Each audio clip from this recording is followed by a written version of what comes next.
26 जनवरी को परसों, अब चंद घंटे बाकी हैं, लाल चौक में फैसला हो जाएगा किसने अपनी मां का दूध पिया।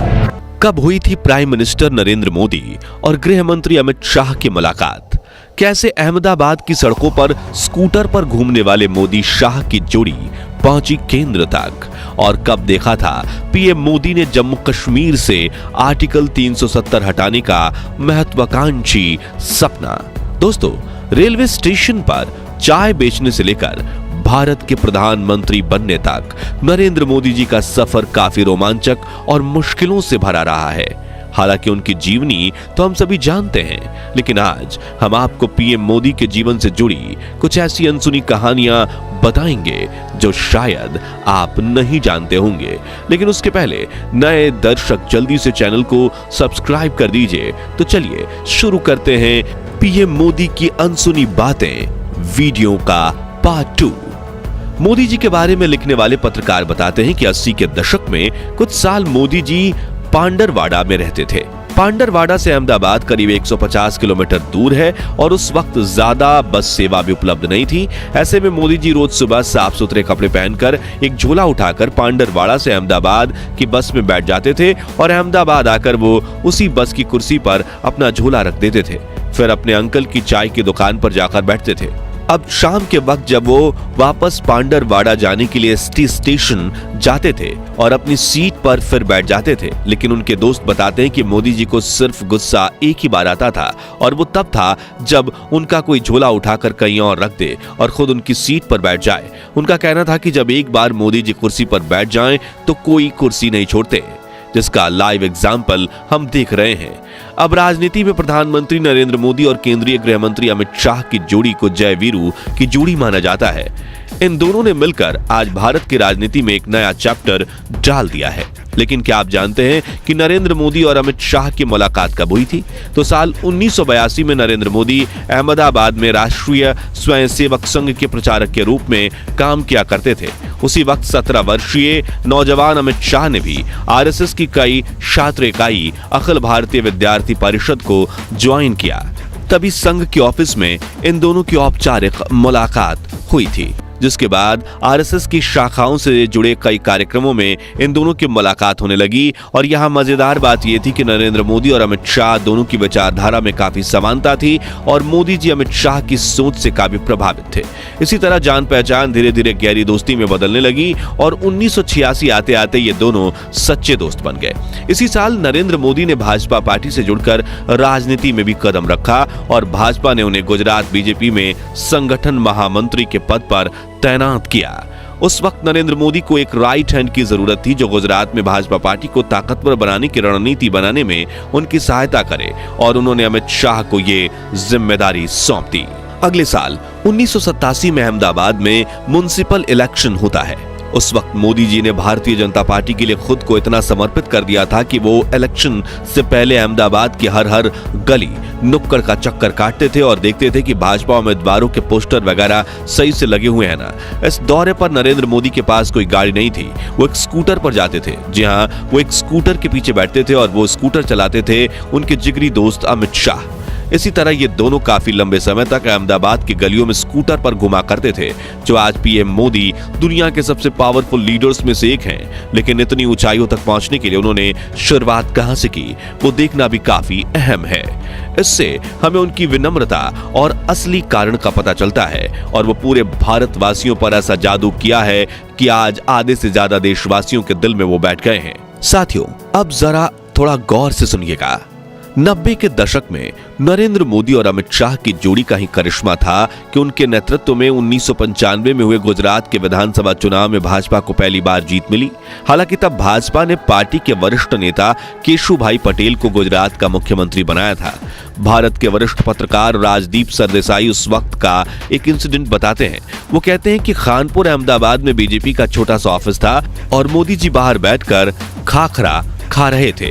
बीजेपी के बाकी बड़े नेता जैसे कि शंकर सिंह बघेला, केशुभाई पटेल और सुरेश मेहता अंदर की तरफ बैठे थे। तभी मोदी जी के साथ बाहर कुर्सी पर बैठकर उन्हें मैं कहता हूं कि नरेंद्र भाई, आप यहाँ क्यों बैठे हैं, अंदर जाइए ना। तो उन्होंने कहा कि नहीं, वो बड़े लोग हैं, उनको बैठने दीजिए, मैं यहाँ हूँ। यानी उनको मीटिंग में बुलाया भी नहीं गया था। लेकिन हाँ, पूरे देश के सामने तो नरेंद्र मोदी का शक्तिशाली व्यक्तित्व उभर कर सामने जरूर आने लगा था।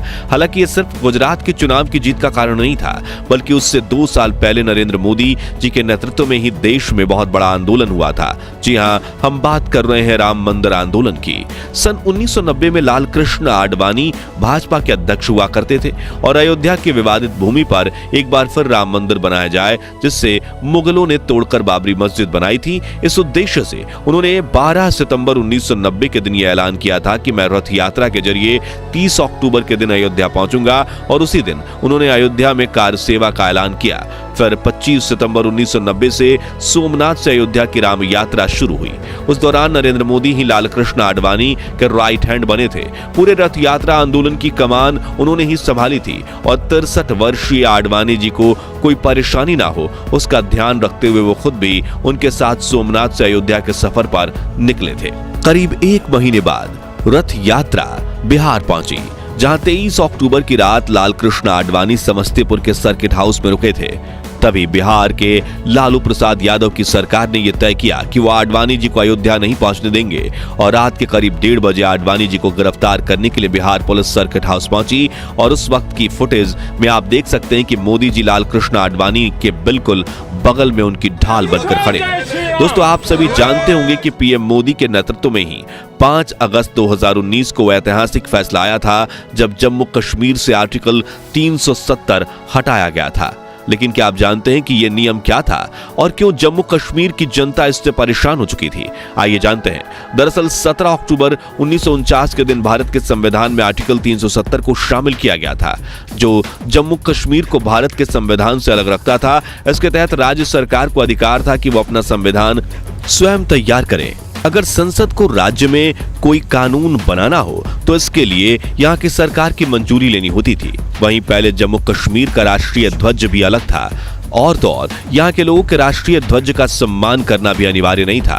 साथ ही अन्य राज्यों के नागरिक जम्मू कश्मीर की संपत्ति नहीं खरीद पाते थे, इसलिए राज्य की प्रगति में भी अड़चन आती थी। और आपको बता दें कि प्रधानमंत्री नरेंद्र मोदी ने जम्मू कश्मीर में आर्टिकल 370 हटाने का सपना तब देखा था जब केंद्र में बीजेपी की सरकार तक नहीं थी। हम बात कर रहे हैं साल 1998 की। यकीन नहीं हो रहा हो तो उन्हीं की जुबानी सुन के।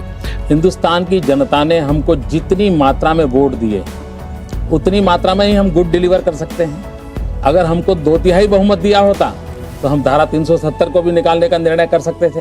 फिर अप्रैल 2014 में प्राइम मिनिस्टर बनने से पहले भी उन्होंने इस मुद्दे पर बात की थी। आप भी सुन के। अगर कश्मीर को आगे बढ़ाना है और जो अच्छी चीजें हैं, अगर उसका लाभ कश्मीर को नहीं मिलता है और कश्मीर हमारा पीछे रह जाएगा तो देश का भला होगा क्या? तो जैसे अन्य राज्य प्रगति करते हैं वैसे कश्मीर की होनी चाहिए नहीं होनी चाहिए। वो मानते थे कि जब तक आर्टिकल 370 लगा रहेगा तब तक कश्मीर पिछड़ा रहेगा, और मौका मिलते ही उन्होंने कश्मीर को इन बंदिशों से आजादी दिलवा दी, जिसके बाद वहां पर पिछले 4 सालों में सचमुच विकास हुआ है और उसकी तारीफ पूरी दुनिया कर रही है। कहा जाता है कि जब साल 2001 में गुजरात में बीजेपी की पकड़ कमजोर हो रही थी, तभी केंद्र में एनडीए की सरकार थी और प्रधानमंत्री थे अटल बिहारी वाजपेयी, जिन्होंने मोदी जी को बुलाकर कहा था कि अब आपको गुजरात जाना चाहिए, यानी कि अब आपको गुजरात का मुख्यमंत्री बनना चाहिए। जिसके बाद मोदी जी गुजरात आ गए और 7 अक्टूबर 2001 के दिन वो गुजरात के मुख्यमंत्री बने। तभी पत्रकार सुधीर चौधरी ने एक इंटरव्यू में उनसे पूछा था कि आप मानते हैं कि गुजरात एक राम राज्य है जहां जाति पाति नहीं है, समस्याएं नहीं है? तभी मुख्यमंत्री नरेंद्र मोदी ने कहा था कि गुजरात में राम राज्य बनाने की बहुत संभावनाएं हैं। जिस भूमि ने गांधी को जन्म दिया है, उस भूमि में राम राज्य बनने की संभावना मैं बहुत ज्यादा देखता हूँ। फिर उन्होंने पूछा कि क्या आपकी दिल्ली से गुजरात में पैरा ड्रॉपिंग हुई है? उस पर मोदी जी ने काफी मजेदार जवाब दिया था। नरेंद्र भाई, आप तो गुजरात के ही हैं, गुजरात में आपने इतना काम किया और आप तो गुजरात जाते ही नहीं हैं, और अब मैं गया तो आप पूछ रहे हैं कि पैरा ड्रॉपिंग हो गया।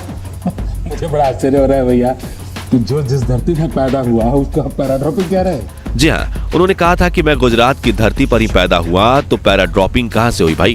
खैर, नरेंद्र मोदी के गुजरात के मुख्यमंत्री बनने से पहले ही जनवरी 2001 में कच्छ में भयंकर भूकंप आया था, जिसने 20,000 से भी ज्यादा मासूमों की जान ले ली थी, 1,66,000 लोगों को जख्मी किया था और लाखों लोगों को बेघर कर दिया था। चीफ मिनिस्टर बनने के बाद कच्छ जाकर वहां के इतने बुरे हालात देखकर उन्होंने कच्छ के हालात सुधारने के संकल्प लिए और उनके नेतृत्व में जल्द ही पूरे राज्य को रिवाइव किया गया। मोदी जी ने कच्छ के रेगिस्तान में रह रहे लोगों तक उन्होंने नर्मदा नदी का पानी पहुंचाया और वहां कई उद्योगों का विकास करवाया और कच्छी लोगों को फिर अपने पैरों पर खड़ा होने में सहायता की। आज कच्छ में काफी बड़ा सोलर प्लांट है, 35 से अधिक कॉलेज, एक विश्वविद्यालय, 1000 से अधिक नए स्कूल, एक नया भूकंप प्रतिरोधी जिला अस्पताल और हर घर के लिए नर्मदा का पानी है। यहां तक कि आज कच्छ के कांडला और मुद्रा बंदरगाह सामूहिक रूप से देश के 30% शिपिंग कार्गो को संभालते हैं। तो दोस्तों, आज के लिए बस इतना ही।